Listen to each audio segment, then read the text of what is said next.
Hi friends, ఎలా ఉన్నారు? నేను బాగున్నాను. మీరందరూ బాగుండాలని కోరుకుంటున్నాను. ఇప్పుడు కథలోకి వెళ్దాం. చదువుతున్నది శోభారెడ్డి. గీత వంట చేస్తుంటే పక్క నుండి చూస్తూ ఉంది. ఈ 2 రోజులు నేను చేస్తాను, నువ్వు చూస్తూ ఉండు, తర్వాత నువ్వు చేస్తుంటే నేను చూస్తాను అంది నవ్వుతూ. సరే అత్తయ్య.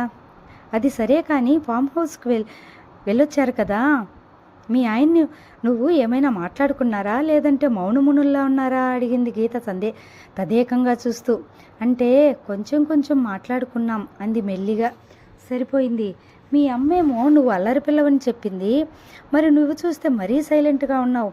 ఇలా అయితే మా రిషి మనసు ఎప్పుడు గెలుచుకుంటావు? హనీ గోళ్ళు కొరుక్కుంటూ మౌనంగా చూస్తుంది. డిన్నర్ రెడీ అవుతుంది, గోళ్ళు తినేయకు అంది గీత నవ్వుతూ. హనీ చిన్నగా నవ్వింది. చూడు, నవ్వితే ఎంత క్యూట్గా ఉన్నావో, మా రిషి ముందు ఇలాగే నవ్వు, ఎందుకు పడిపోడో నేను చూస్తాను అని అంటుంటే, ఏంటి పిన్ని నా గురించి ఏదో అంటున్నావు? కిచెన్లోకి వస్తూ అడిగాడు రిషి. నిన్ను ఎలా పడేయాలో మీ ఆవిడికి నేర్పిస్తున్నా. గీత మాటలకు గతుక్కుమున్న హనీ కంగారుగా రిషి వైపు చూసింది. రిషి హనీ వైపు ఒక లుక్ ఇచ్చి క్వశ్చన్ మార్క్ ఫేస్తో గీత వైపు చూశాడు. గీత నవ్వేసి, ఏం లేదా రిషి, నీకు ఇష్టమైన వంటలు అడిగితే నేర్పిస్తాను అంటున్నా అంది. అమ్మయ్య అని ఊపిరి పీల్చుకుంది హనీ. ఓ అలాగా, ఈరోజేంటి స్పెషల్? స్టవ్ మీద వంటలను చూస్తూ అడిగాడు. సండే కదా, mutton biryani, chicken fry, prawns fry చేస్తున్నాను, అయిపోవచ్చింది అంది గీత. సరే పిన్ని. రిషి అక్కడి నుండి వెళ్ళిపోయాడు. ఏంటి అత్తయ్య, మీరు ఆయన ముందు నన్ను బుక్ చేస్తున్నారు అంది మొహం దీనంగా పెట్టి. బుక్ చేస్తే ఏంటి, మీ ఆయనే కదా, ఎప్పటికైనా నీకు పడిపోవాల్సిందే కదా. ఏ కాదా? గీత అంటుంటే అవును కాదు అన్నట్టుగా తల నిలువుగా అడ్డదిడ్డంగా ఊపేస్తున్న హనీని చూసి నవ్వుకుంటూ వంట చేస్తుంది గీత. ఏం పడడమో ఏంటో భారంగా నిట్టూరుస్తూ గీత చేసే వంటలు గమనిస్తూ ఉంది. అత్త పరిగెత్తుకుంటూ వచ్చి సునందను చుట్టేసింది రీతిక. రీతు బాగున్నావా? ఏమ్మా సునంద, ఎలా ఉన్నావు? లోపలికి వస్తూ అడిగాడు మనోహర్. బాగున్నా అన్నయ్య, రండి కూర్చోండి. హనీ అత్తారింటికి వెళ్ళొచ్చారా? ఎలా ఉంది అక్కడంతా? మీ వదిన ఆరోగ్యం బాగుంటే మేము కూడా వచ్చేవాళ్ళం అన్నాడు బాధగా.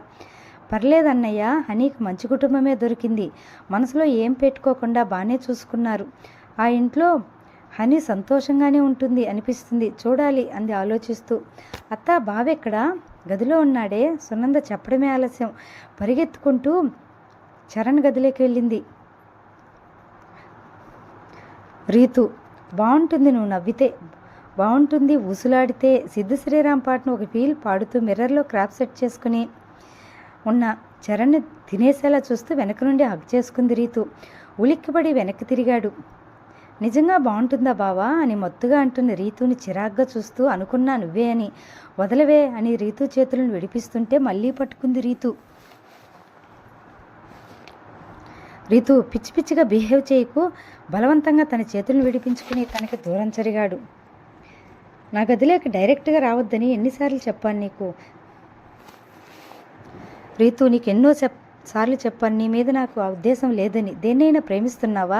చూపులతో బాణాలు గుచ్చుతూ అడిగింది. ప్రేమ లేదు, గీమా లేదు, కానీ నిన్ను పెళ్లి చేసుకునే ఉద్దేశమే లేదు నాకు అని. ఎంతో నువ్వు అంతే కోపంగా అన్నాడు. చాలు ఆబ్బావా, నువ్వేం చెప్పినా నేను వినను. ఈ జన్మకు నేనే నీ భార్యను, నువ్వు ఫిక్స్ అయిపో.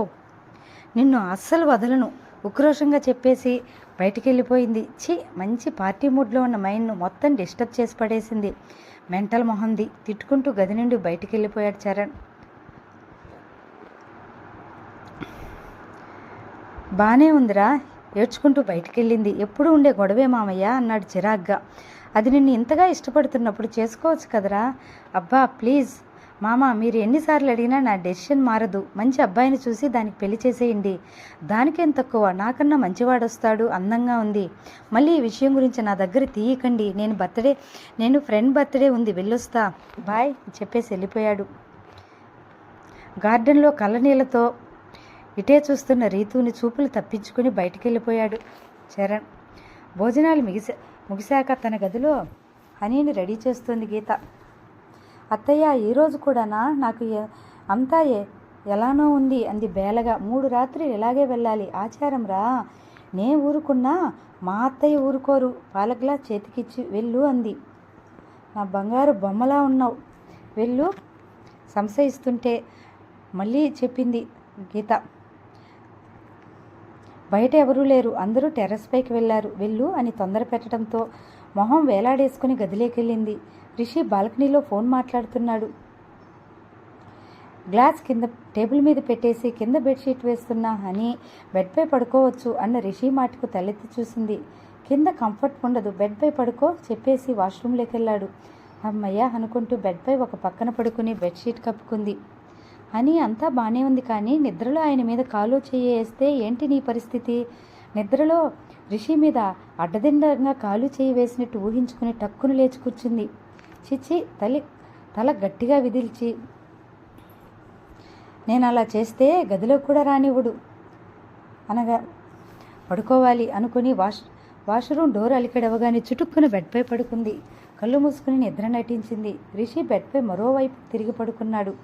రిషి వైపు తిరిగి ఒక కన్ను తెరిచి చూసింది. పడుకున్నాడు. మార్నింగ్ ఆయన జిమ్కి వెళ్ళగానే చీర కట్టుకోవడం ప్రాక్టీస్ చేయాలి. రేపు నేనే కట్టుకోవాలి. అది చూసి గీత అత్తయ్య నన్ను మెచ్చుకోవాలి.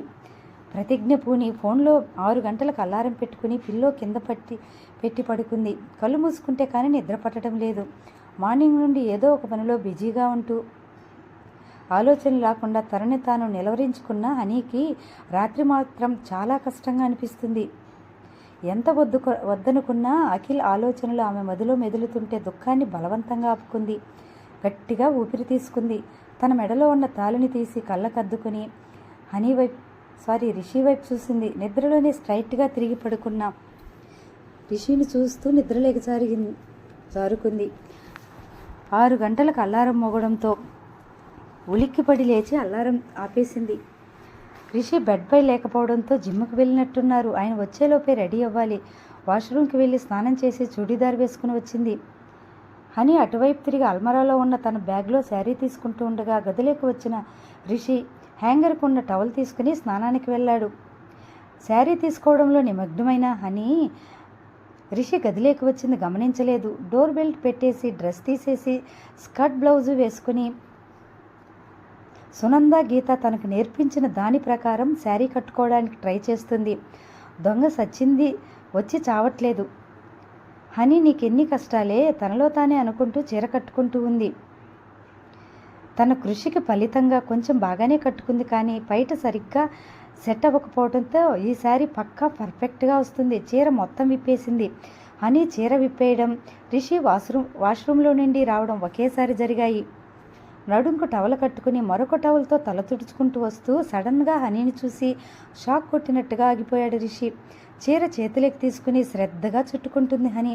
బ్లౌజు నుండి కొద్దిగా బహిర్గతమవుతున్న తన ఎత్తైన ఎదపొంగులు, ఉందా లేదా అన్నట్టు ఉన్న సన్నటి నడుము మధ్యలో ముద్దుగా ఉన్న నాభి, దానికి ఇంచు దూరంలో ఉన్న చిన్న పుట్టుమచ్చ. తనకు తెలియకుండానే రిషి చూపులు అక్కడే నిలిచిపోయాయి. బయట సెట్ చేసుకుని పైకి వేసుకుంటూ ఎదురుగా ఉన్న రిషిని చూసి షాక్ అయిన హనీ గట్టిగా అరుస్తుంటే ఫాస్ట్గా అలర్ట్ అయిన రిషి ఒక్క అంగులో ఆమెను చేరి అతని చేతితో హనీ నోటిని మూసేశాడు.